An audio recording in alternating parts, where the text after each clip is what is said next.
আসসালামু আলাইকুম। আজকে সারাদিন কী করলাম আপনাদের সাথে শেয়ার করতেছি।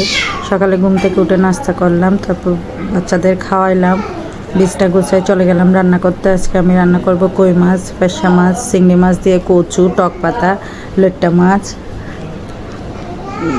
আমাদের ফ্যামিলিতে লইট্টা মাছটা ট্রেডিশনাল।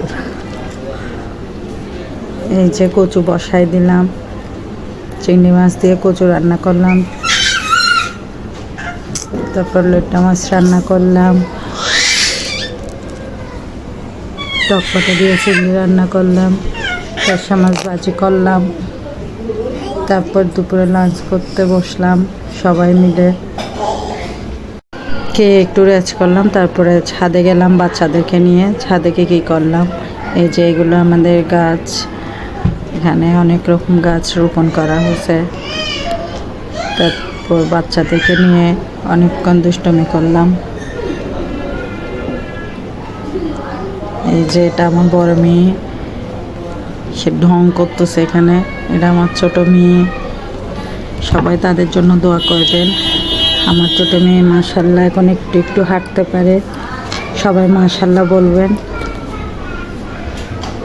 তার জন্য সবাই দোয়া করবেন। তারপরে আমার বড় মেয়ের ঢং দেখেন।